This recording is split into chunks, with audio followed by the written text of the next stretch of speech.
Assalamu alaikum and welcome back. This is brain principle number 4, and this is known as the Pareto Principle.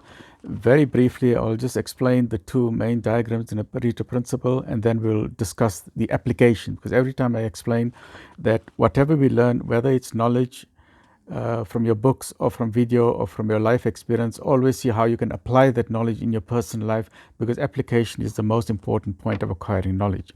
Okay, so here very briefly, I don't know if you can see that. I'll just try and bring that a bit closer. Okay, there's two triangles here, so for the moment ignore all this writing, ignore the writing, just follow my pen. So there's one triangle over here and there's a second triangle over here. This one is written 20% red and 80% blue, and this one is 20% blue and 80% red. So this 20% red is related to this 80% red. Okay, this way you're sideways, and this 20% blue is related to this 80% blue. So initially we'll just focus on the red section so then we don't get confused. Okay, what this basically simply means, if I can just give a very quick historical background very briefly, because I've just got about a minute to 2 minutes, is that after the Second World War, after the Hiroshima bombing, and we just hope that we don't have nuclear World War III with what's happening in Europe and other areas in the Middle East. Okay, but that's besides the point.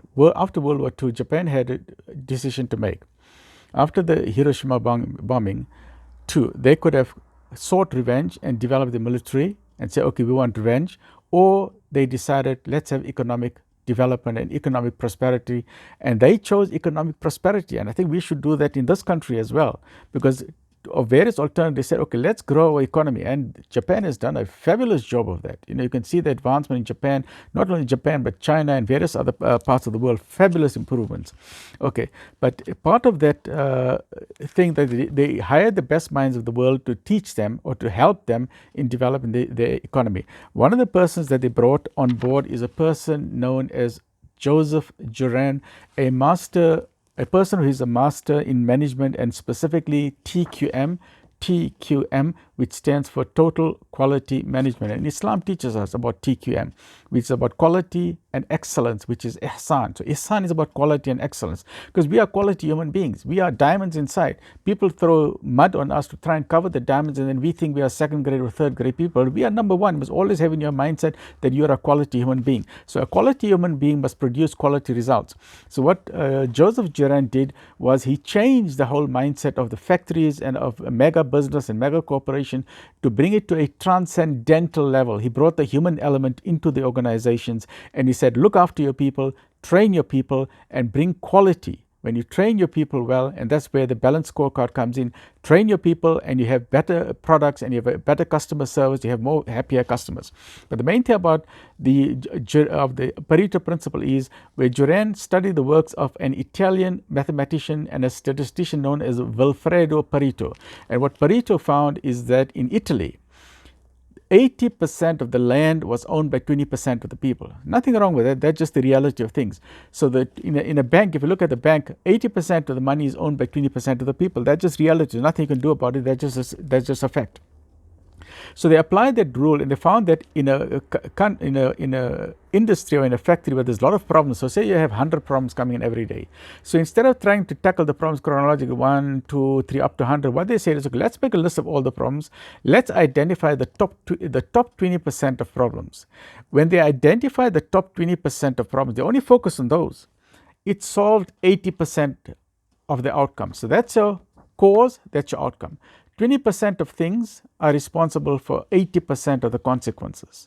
In simple terms, what it means is that 20% of customers, for example, are responsible for 80% of your revenue. So look after those 20% of the customers.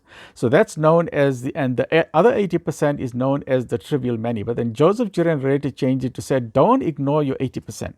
Because any customer who brings you your money will look after your customers. So, but identifying any problem situation, identify the top 20% of your biggest problems, the most nasty problems, and 80% of the problems will be solved. Practically, if you have a cupboard, you have 10 pairs of shoes, you'll mainly just use 2 shoes. 8 shoes, you won't even use it. You have 10 trousers, you'll mainly use 2 trousers, you won't even use 8 of the trousers. You have 10 dresses, you'll only use 2 dresses, you won't even use 8 dresses. Okay, so once again, let's use whatever we can in our lives, use the brain to be an efficient human being, be a quality human being, leave the environment better than when you found it. If you find some trash on the ground, don't say it's not my problem. Pick it up. This is our land. This is our place. Pick it up, throw it in the bin. And mainly, don't throw things out of the window. I've seen many people just throw things out of the window of the car, and it's not right.